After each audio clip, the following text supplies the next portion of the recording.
भगवान मुस्कुरा के बोले ऐसा मत करना भाई, घर में ही लड़ाई हो जाएगी, झगड़ा हो जाएगा, लक्ष्मी जी नाराज हो जाएंगे।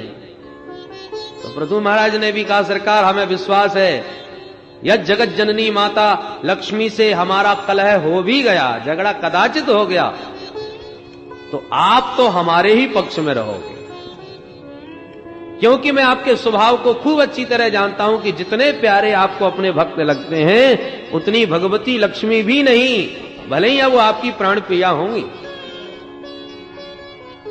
जगत जनन्याम जगदीश वैससम स्यादेव यत कर्मणि न समीहितम करोसि फलगभ्युर्दीन वत्सल स्वएवधिष्णेभिर्तस्य किं तया।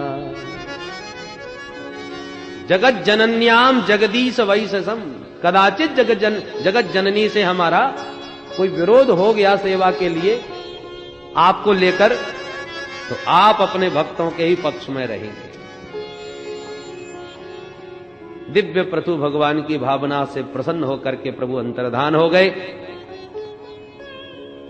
पृथु महाराज ने धर्म की ध्वजा चारों तरफ स्थापित करी, एक बार सारी प्रजा को बुला करके अपने पास बैठाया और प्रजाजनों को संबोधन करते हुए बोले देखो भाई प्रजा सभ्या शृणुतु भद्रम वह साधवो यह आगता। अरे सज्जन पुरुषों, मैंने आप सबको इसलिए बुलाया है कि प्रजा का कर्तव्य है राजा को कर दे। जो राजा कर लगाते हैं नियमानुसार प्रजा वह कर राजा को प्रदान करे। राजा का कर्तव्य है कि प्रजा से कर लेकर के प्रजा को सुरक्षा और धर्म की व्यवस्था प्रदान करे। जो राजा कर तो अनाप शनाप लगाता है और कर के बदले में धर्म की कोई शिक्षा और सुरक्षा किसी प्रकार की प्रजा को नहीं देता, वो राजा कर के रूप में प्रजा का पाप भक्षण करता है। यह उद्धरेत करम राजा प्रजा धर्मे स्वशिक्षयन प्रजानाम समलम भुंक्ते भगम च स्वम जहाति सह। उस राजा का ऐश्वर्य क्षीण हो जाता है जो प्रजा को धर्म का उपदेश नहीं देता, प्रजा के धर्म की रक्षा नहीं करता।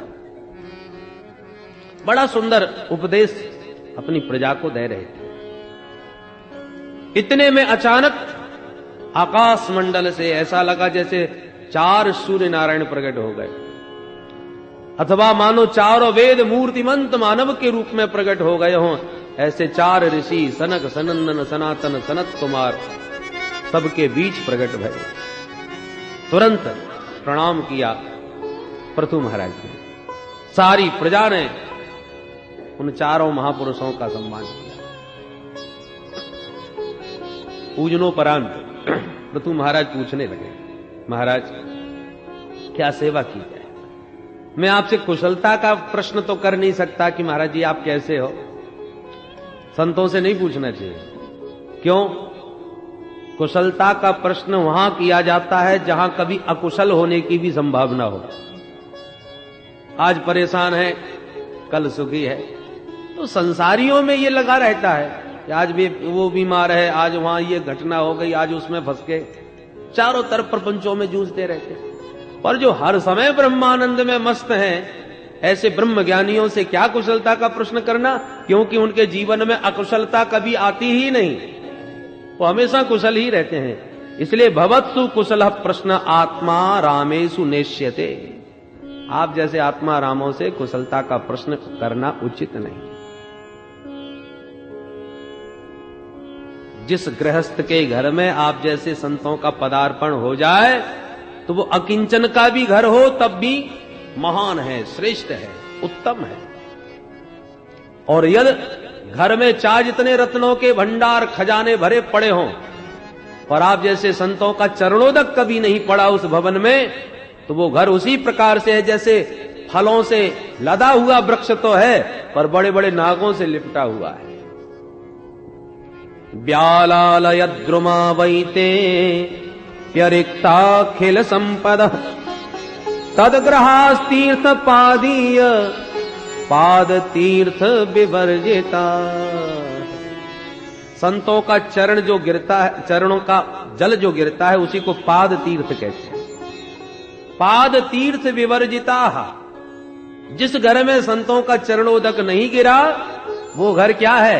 व्यालालय द्रुमावैते, सर्पों से लिपटा हुआ वृक्ष है। सर्पों के डर के मारे न तो उस वृक्ष के नीचे कोई छांव लेने जा सकता है, न निश्चिंत होकर सो सकता है, न उस वृक्ष के फल ही खा सकता है। क्या मतलब का वो फलदार वृक्ष? उसी प्रकार धन संपदा चाहे जितनी भरी पड़ी हो, पर संतों का सम्मान नहीं, संतों का चरणोदक नहीं, वो व्यर्थ है। पृथु महाराज ने बड़ा अद्भुत स्वागत किया और कहा, महाराज हमारे कल्याण का कोई मार्ग हमें बताइए। तब श्री सनत कुमार जी बोले, राजन, जब सज्जन पुरुषों से भेंट होती है ना, तो समाज के कल्याण की ही चर्चा होती है। तुमने ये प्रश्न समस्त अपनी प्रजाजनों के कल्याणार्थ किया है, तो ध्यान से सुन लीजिए। हम समस्त शास्त्रों का सार निचोड़ तुम्हें एक शब्द में सुनाई देते हैं। शास्त्रे स्वयानेव सुनिश्चितो नृणाम् क्षेमस्य सदृग् ब्रह्मसे सुहेतु असंग आत्मव्यतिरिक्त आत्मनि दृढ़ा रतिर्ब्रह्मणि निर्गुणे चया। शास्त्रेषु सदृग् ब्रह्मसेषु नृणाम क्षेमस्य यानैव सुनिश्चितः। समस्त शास्त्रों का अच्छी तरह मंथन करने के बाद प्राणी मात्र के कल्याण का एक ही उपाय सुनिश्चित किया गया है। क्या? बोले, असंग आत्म व्यतिरिक्त आत्मनि दृढ़ारति। आत्म व्यतिरिक्त असंग, अनात्म वस्तुएं जो हैं उन अनात्म वस्तुओं से असंग होना सीखो और अपने आत्म स्वरूप को पहचान करके उसी आत्म स्वरूप में स्थिति अपनी बनाओ, उसी से प्रीति करो। अर्थात अपनी आत्मा को पहचान कर, अपने स्वरूप को पहचान कर उसी में स्थित रहो और जो अनात्म वस्तुओं में अत्यंत आसक्ति है उन आसक्ति को त्याग कर उनसे असंग हो जाओ। ये बात थोड़ी सी टेढ़ी है, जरा और स्पष्ट रूप से देखें। हम और आप जब इस जगत में आए तो जन्म लेने से पहले किसी को नहीं जानते थे, कोई हमारा नहीं था और हम किसी के नहीं थे, न एक लेना न एक देना। अनिक्षित गर्भ भी यदि कोई आए तो माताएं उसको भी परित्यक्त करा देती हैं, है तो वो भी बच्चा, परंतु अभी उसे कोई लेना देना नहीं। परंतु जहां जन्म लिया तब धीरे धीरे आसक्ति बढ़ी। ये शरीर मेरा है, ये परिवार मेरा है, ये मकान मेरा है, ये दुकान मेरी है, ये हमारे लोग हैं, ये पराये लोग हैं। अब एक क्षण पहले कोई किसी का नहीं था और अब जन्म लेते ही सब ये भेद उत्पन्न हो गए। तो ये सब अनात्म वस्तुएं हैं। अरे जब शरीर ही हमारा नहीं, ये भी पंचायती धर्मशाला 5 पंचों की है, समय आने पर ये पंचायती धर्मशाला से भी आपको निकाल के बाहर कर दिया जाएगा, तो ये ईंट पत्थरों के मकान दुकान तुम्हारे कैसे हो सकते हैं? तो ये जो अनात्म वस्तुओं में अत्यंत आसक्ति है, मैं और मोर तोरते माया, मैं के नाम पर इस शरीर को मान लिया, मैं वहां गया, मैंने ये किया, मैंने वो देखा, तो मैं का मतलब ये शरीर हमने मान लिया। और मेरा इस शरीर के नातों को मान लिया, ये माता जी, पिताजी, भैया जी, बहन जी, फूफा जी, काका जी, दादाजी, नाना जी, जो इस शरीर के नाते हैं उनको हमने मेरा मान लिया। मैं और मोर तोरते माया, यही माया का बखेड़ा है। ये सब अनात्म वस्तुओं में आसक्ति, माया मोह से बंध करके जो हम कर बैठे हैं, बस इन सब से अनासक्त हो जाना ही जीव के कल्याण का साधन है। जल्दी से होता नहीं। बालक जब जन्म लेता है ना, साक्षात परमात्मा स्वरूप होता है, उसकी किसी में कोई भी आसक्ति नहीं होती। माया मोह से एकदम निवृत्त, पर धीरे धीरे ये माया चपेटती है, ये धीरे धीरे ही तो आसक्ति बढ़ती है। जन्म लेने के बाद माता पिता में आसक्ति, ये माता जी ये पिताजी, बालक बस इतना ही जानता है। धीरे धीरे और बड़ा तो और परिजनों का विस्तार हुआ, और बड़ा होने पर जब विवाह हो गया तो अब माता पिता ढीले पड़ गए, पत्नी में आसक्ति बढ़ गई। 4 भैया हैं तो माता पिता को बड़े भैया के पास भेजो, हमको अपना ही परिवार नहीं संभालते बनता। तो माता पिता की जहां इतनी आसक्ति थी अब वो ढीली हो गई, अब स्त्री पुत्रों में हो गई, वही सब कुछ हो गए। तो ये जो आसक्ति अनावश्यक अनात्म वस्तुओं में जो फैलती है, यही जीव के बंधन का कारण बनती है। इसलिए असंग आत्म व्यतिरिक्त आत्मनि दृढ़ारति, तुम्हारा जो वास्तविक स्वरूप है उसे तुम पहचानो और उसी में दृढ़ रति करो। जो विशुद्ध निर्गुण ब्रह्मणि चया, वो परमात्मा का ही अंश है, अर्थात तुम स्वयं परमात्मा के ही अंश हो, उस आत्म स्वरूप को पहचान लो। जैसे सुसुप्ति अवस्था में सारा प्रपंच छूट जाता है, स्त्री का पता नहीं, पुत्र का पता नहीं, परिजनों का होश नहीं, मकान दुकान का ज्ञान नहीं। सुसुप्ति अवस्था माने प्रगाढ़ निद्रा। तो जैसे प्रगाढ़ निद्रा में सारा प्रपंच छूट जाता है, तो जगने के बाद हम कितने प्रसन्न होकर के कहते आज बड़ी प्यारी नींद आई भैया, इतना सुख मिला, इतना आनंद मिला, पता ही नहीं चला कि कब सवेरा हो गया। अब जरा बताइए, उस समय न तो कुछ खाने को मिला था, न कोई बहुत प्यारा मित्र मिला था, न कुछ देखने को दृश्य मिला था। जब कुछ भी नहीं मिला था तो फिर आनंद कैसे मिला? क्योंकि तुम स्वयं आनंद स्वरूप ही हो। प्रपंच पैदा हुआ कि आनंद छूट गया, और प्रपंच की विस्मृति हुई कि तुम्हारा जो सहज आनंद स्वरूप है वो प्रकट हो गया। और वो सहज आनंद स्वरूप सुसुप्ति अवस्था में जीव को अनुभव में आता है। तो आत्मनि दृढ़ारति, उसी आत्म स्वरूप में अपने को स्थित कर लो। महात्मा समाधि में क्या करते हैं? कुछ भी खाने पीने को तो नहीं मिलता, और समाधि में वो कौन सा आनंद मिलता है कि आंख खोलना नहीं चाहते। शंकर बाबा की समाधि लग गई तो कामदेव परेशान हो गए समाधि को छुड़ाने के लिए। अंत में ज्यादा प्रपंच फैलाया तो बाबा को क्रोध ही आ गया और काम को भस्म ही कर दिया। कौन सा वो आनंद है जिसको छोड़ना नहीं चाह रहे भोलेनाथ? ये वही अपने आत्म स्वरूप का आनंद है। इस प्रकार से बड़ा दिव्य उपदेश श्री पृथु महाराज ने दिया, पृथु महाराज को दिया श्री सनत कुमार जी ने। और उपदेश दे के जब चलने लगे तो पृथु महाराज ने प्रणाम करते हुए कहा, महाराज आप कुछ दक्षिणा भी तो लेते जाइए। भाई किसी से कुछ मिले तो आप भी अपनी सामर्थ्य से कुछ दीजिए। तो सनत कुमार जी बोले, क्या देंगे आप हमें इस प्रवचन के बदले में? भाई जब दे रहे हो तो उसकी तुलना में दीजिए, उसी की बराबर की कोई वस्तु दीजिए। अब पृथु महाराज को लगा क्या दिया जाए इसकी तुलना में। आत्म कल्याण का उपदेश दिया है, उसके बदले में मैं क्या दूं? तो हाथ जोड़ के बोले, प्राणादारा सुता ब्रह्मण गृहाश्च सपरिच्छदा राज्यम बलम मही कोश इति सर्वम निवेदितम। इस आत्म कल्याण के उपदेश के बदले में मैं क्या दूं आपको? मैं अपने प्राण, मैं अपनी पत्नी, अपने पुत्र, अपने परिजन, और जहां तक मेरा संपूर्ण राज्य है और जितना मेरा खजाना कोश है, जितने मेरे सैनिक हैं, इति सर्वम निवेदितम, ये सर्वस्व आज से आपका है, आप इसे स्वीकार करें। आज से ये संपदा मेरी नहीं, मालिक आप हैं, आप ही इसके स्वामी हैं। महात्मा प्रसन्न हो गए। सनत कुमार जी बोले, अच्छा तो ये आज से हम सबके स्वामी, ये सारा संपत्ति वैभव हमारा? हां सरकार। तुम भी हमारे? हां सरकार। तो ठीक है, ये संपत्ति सब हमारी है और इसकी व्यवस्था की जिम्मेवारी हम तुम्हें सौंप रहे हैं। अब हमारी संपत्ति का दायित्व तुम संभालोगे ध्यान रखना, संपत्ति हमारी है, व्यवस्था तुम्हें संभालनी है, लो संभालो।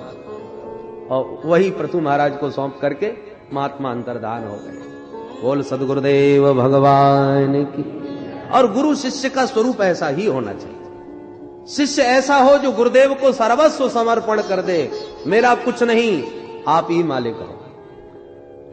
पर सदगुरु भी ऐसा होना चाहिए, फूटी कौड़ी लेने की अपेक्षा न करे।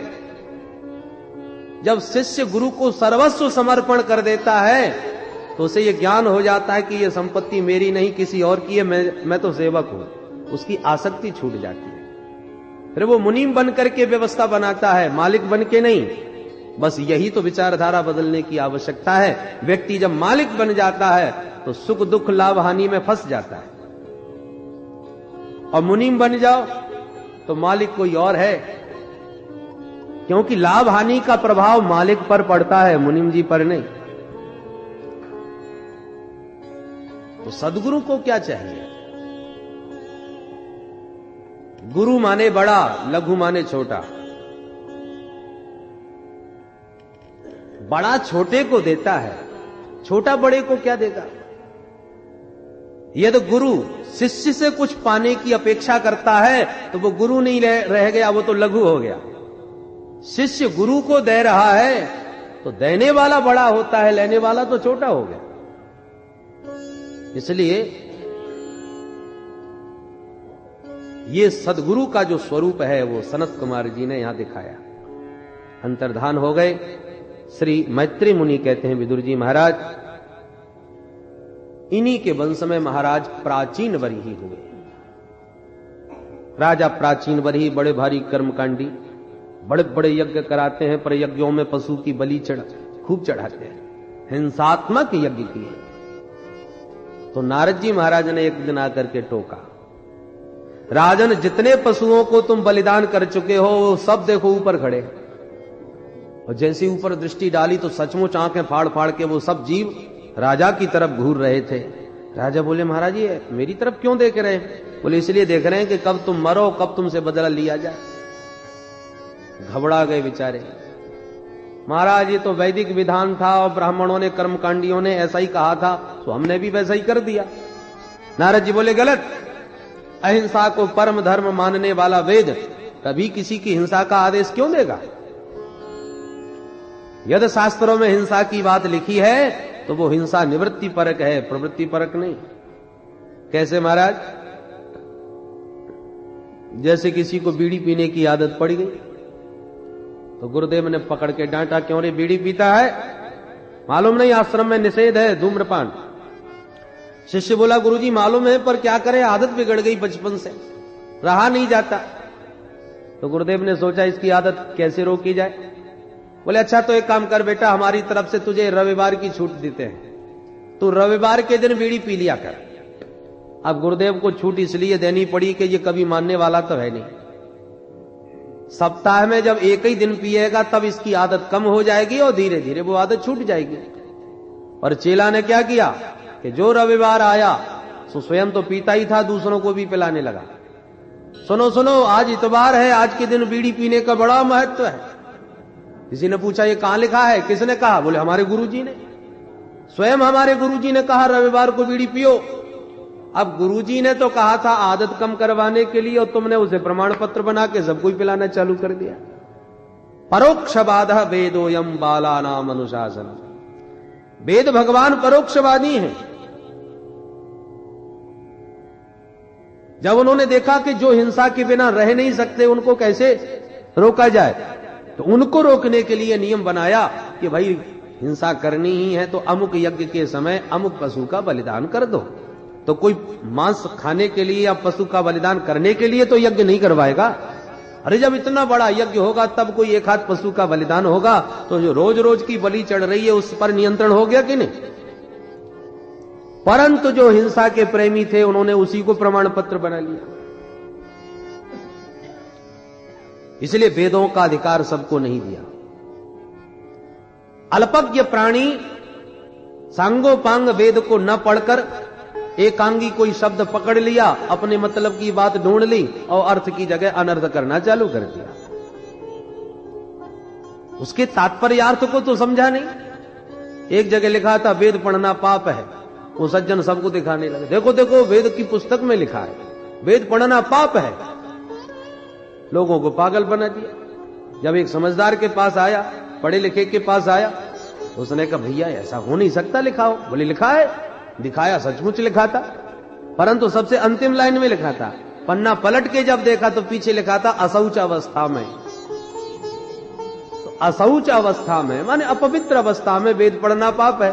तो पीछे की बात तो छपा रखी है, वो आगे आगे की लाइन दिखा रहा है सबको, वेद पढ़ना पाप है, वेद पढ़ना पाप है। तो ऐसे लोग अर्थ का अनर्थ कर डालते हैं, लोगों को दिग्भ्रमित कर देते हैं। इसलिए सबको अधिकार वेदों का नहीं दिया, जिसका लोगों ने तमाम अर्थ लगा लिया।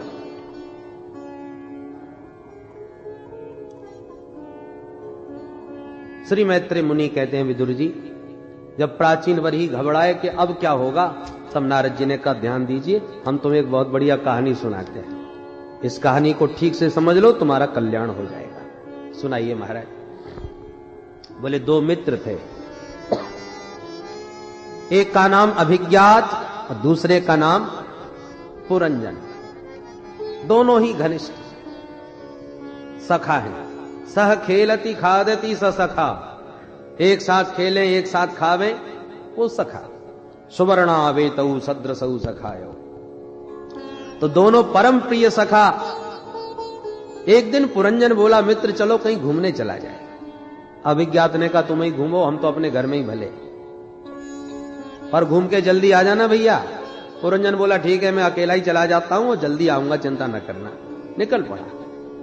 घूमते घूमते लाखों शहर घूम डाले पुरंजन ने, परंतु कहीं उसका मन नहीं लगा, कोई शहर उसे अच्छा नहीं लगा। अचानक एक 9 दरवाजे का नगर नजर आया। बड़ा सुंदर शहर था, सो भीतर घुस गया। शहर के भीतर प्रवेश करते एक सुंदरी कन्या सामने से आ गई। निकट जाके बोला देवी जी नमस्कार, क्या मैं आपका परिचय जान सकता हूं? कन्या बोली सुनो,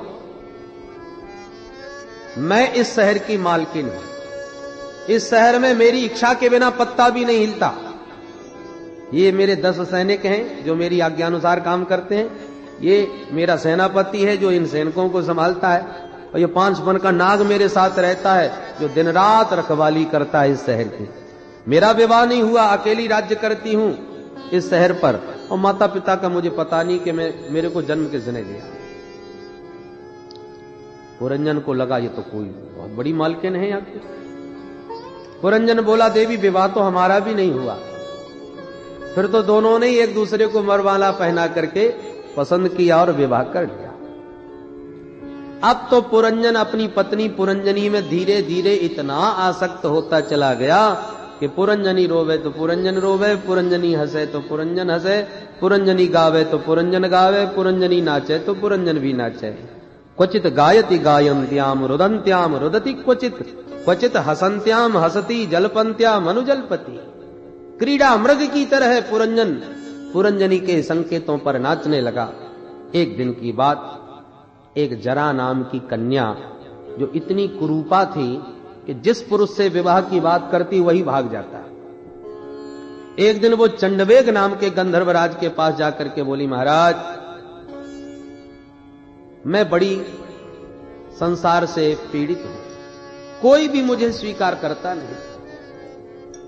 चंडवेग ने कहा देवी दुखी मत हो, हम तुम्हारी सहायता करेंगे। मेरे पास 360 काले काले काली काली गंधर्वियां हैं और 360 गोरे गोरे सुंदर गंधर्व हैं, और ये सारी सेना आज से तुम्हें सौंप दी। तुम्हें जो पसंद आवे उसी के साथ विवाह रचाओ, भागे तो सैनिक उसे पकड़ के तुम्हारे हवाले कर देंगे, तुम्हारे सहायक है। ये मेरा छोटा भाई प्रज्वार है, इसे भी अपने साथ रखो, मैं तुम्हें अपनी बहन बनाए लेता हूं। प्रज्वारोयम मम भ्राता त्वम च मे भगिनी भव। अब तो जरा देवी प्रसन्न हो गई। अब वो सारी सेना लेके जब घूमने निकली तो उसकी दृष्टि पुरंजन पर पड़ गई। तो पुरंजन को पाने के प्रयत्न में पुरी में प्रवेश करने लगी। तो पुरंजन की पुरी के जो 10-11 सैनिक थे उन्होंने भी खूब विरोध किया, रोका, तो इसने सैनिकों से हमला बोल दिया। पुरंजन महलों में सोए पड़े हैं, उन्हें यही पता नहीं कि हमला हो गया शहर पर, कुछ भी पता नहीं। परंतु इतना भयंकर युद्ध हुआ कि 10-11 सैनिक थे पुरंजन के, वो सब मर गए। 5 पन का नाग भी घायल होकर भाग गया और महलों में घुस करके जरा देवी ने पुरंजन को बंदी बना लिया। अब पुरंजन रोया, हाय हाय मेरे बिना मेरी पुरंजनी कैसे रहेगी, वो तो मेरे बिना पानी भी नहीं पीती। रोते रोते पुरंजनी के प्रेम में दीवाना पुरंजन प्राण ही त्याग बैठा। शास्त्र का नियम है अंते यामति सागति, मरते समय जिसका चिंतन करोगे वही बनोगे। फोटो खिंच रहा हो तो जरा शकल संभाल लेनी चाहिए, क्योंकि जैसी शकल होगी वैसा ही फोटो आएगा। उसी प्रकार जब अंतिम क्षण जीवन का आ जाए तो चिंतन संभाल लेना चाहिए, क्योंकि जहां चिंतन जाएगा अगले जन्म का कारण वही बनेगा, वही शरीर मिलेगा जिस शरीर का चिंतन करोगे। इसलिए पुरंजन ने अपनी पत्नी पुरंजनी का चिंतन किया, स्त्री का चिंतन किया, अगले जन्म में स्त्री बन के पैदा हो गया। बड़े होने पर मलयध्वज नाम के राजा से इसकी शादी हुई, संतानें भी भई। और एक दिन आया कि इसके पति मलयध्वज चल बसे, तो जो आज का पुरंजन था वो कल का मलयध्वज की पतिव्रता पत्नी बनकर सती होने की तैयारी करने लगा। जहां सती होने को बैठा चिता पर कि पुराना मित्र था जो अभिज्ञात, उसे याद आई कि मेरा मित्र घूमने गया सो घूमता ही रह गया, चलो भाई अब हम ही ढूंढते हैं कि कहां रह गया। तो वो ब्राह्मण वेश बना करके जब आया तो वन में आके देखा कि हमारा मित्र तो सती हो रहा है, पहचान लिया। अभिज्ञात ने तो पहचान लिया, पर पुरंजन नहीं पहचान पाया कि ये हमारा पुराना मित्र है। अभिज्ञात ने आवाज लगाई, क्यों भैया, अरे मित्र कैसे हो, किसके साथ सत्ता हो रहे हो? पुरंजन बोला, तुम कौन हो, शर्म नहीं आती, मेरे को मित्र बोलते हो? अरे एक पतिव्रता स्त्री पति को गोद लिए सती होने बैठी है और तू मुझको अपना मित्र कह रहा है? मैंने अपने पति के अतिरिक्त किसी को मित्र नहीं बनाया, कौन हो तुम? ब्राह्मण बना अभिज्ञात हंसने लगा, वाह भैया तुम तो पूरे पतिव्रता बने बैठे हो और मुझे बिल्कुल भूल गए। मैं तेरा पुराना मित्र अभिज्ञात, याद कर हम और तुम कितने आनंद के साथ रहते थे मानसरोवर के हंस बन के, और तू घूमने क्या निकला कि बिल्कुल ही मुझे भूल गया। बचपन की कई घटनाएं जब याद दिलाई, बुद्धि पर जब जोर मारा तो पुरंजन को याद आया, जो स्मरण आया अभिज्ञात का पहचान भई। अभिज्ञात को पहचानते ही दोनों मित्र गले मिले और आनंद के साथ सारा प्रपंच छोड़ के पुनः अपने घर में जाके विश्राम करने लगे। बोल वृंदावन बिहारी लाल। देवर्षि नारद कहते हैं, महाराज प्राचीन वर्ही कथा समझ में आ रही है कि नहीं? बोले महाराज कथा अच्छी बहुत लगी पर पल्ले कुछ नहीं पड़ी, समझ में नहीं आई महाराज, समझाइए ये कहानी। तब नारद जी ने इस रहस्य को समझाया। देखो, जीवात्मा और परमात्मा ही दोनों शाश्वत सखा है। जीवात्मा का नाम पुरंजन, परमात्मा का नाम अभिज्ञात। पुरंजन का मतलब पुरीं जनयति इति पुरंजन। ये जीव कर्मानुसार अनेक पुरियों में जाता है। परमात्मा से बोला घूमना चाहता हूं, भगवान बोले बेटा प्रेम से घूमो, पर हमको मत भूल जाना, नहीं घूमता ही रह जाएगा। जीव वचन देता है बड़े विश्वास पूर्वक, महाराज आपको कैसे भूल सकता हूं, आप तो मेरे अभिन्न हृदय हो। भगवान कहते तो जाओ घूमो। अब हम सब जीव पुरंजन बने घूम रहे हैं, घूमते घूमते लाखों शहर घूम डाले। लाखों शहर क्या है? 84 लाख योनियां। चींटी बने, मच्छर बने, ये सब छोटे छोटे शहर हैं। हाथी बने, घोड़े बने, ये बड़े बड़े शहर हैं, और ये सब मिला के 84 लाख है। इन सब शहरों में घूमते घूमते जहां 9 दरवाजे की नगरी मिली तो ये शहर सबसे अच्छा लगा। नवद्वार पुरे देही, ये 9 दरवाजे की पुरी मानव शरीर ही है। इस शहर में तो देखते ही मन खुश हो गया। बड़े भाग्य मानुष तनु पावा, बड़े भाग्य मानुष तनु पावा। सुर दुर्लभ सद्ग्रंथन गावा, सुर दुर्लभ सद्ग्रंथन गावा। साधन धाम मोक्ष कर द्वारा, साधन धाम मोक्ष कर द्वारा। पाए न जहीं परलोक समारा, पाए न जहीं परलोक समारा। बड़ा दिव्य सबसे सुंदर शहर है ये। जैसे ही नगर में प्रवेश किया तो सबसे पहले